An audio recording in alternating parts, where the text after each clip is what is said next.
week is session 14. We're in Matthew chapter 7.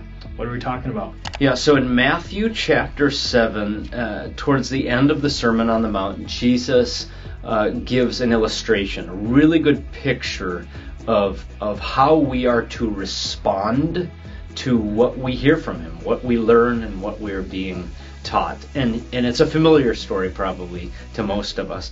He talks about two builders who both build houses. One builds on the rock and puts the foundation of his house into the rock, and one builds the foundations in the sand.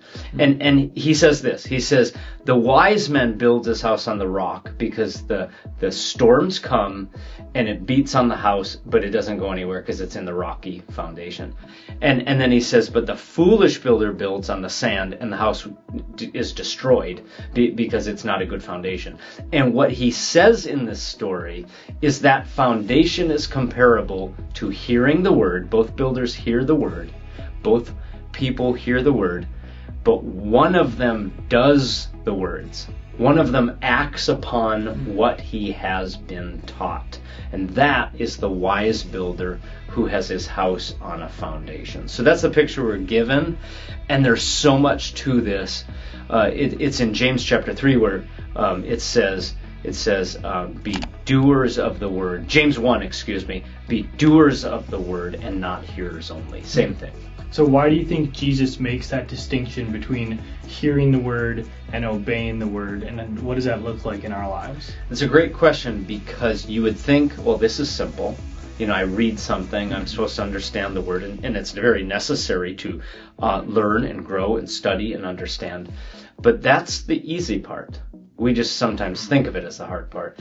But somehow, through, laziness, mental laziness, through the temptation of the enemy, somehow we start to think that that's the hard part, that's the challenging part. But the challenging part is not that.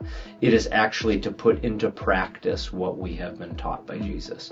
When we follow him, that we'd be obedient to his every word. And that's our foundation. So when the storms come, both builders experience storms. Both houses face the storm.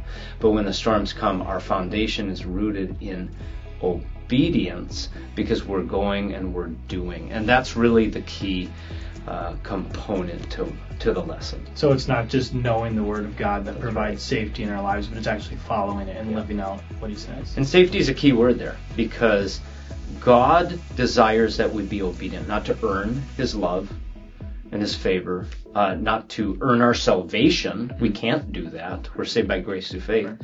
But in order that we would be protected from the enemy, obedience leads to protection, because it is the abundant life, and in order that we would grow in relationship with him. So that's what this story is about, and so much more.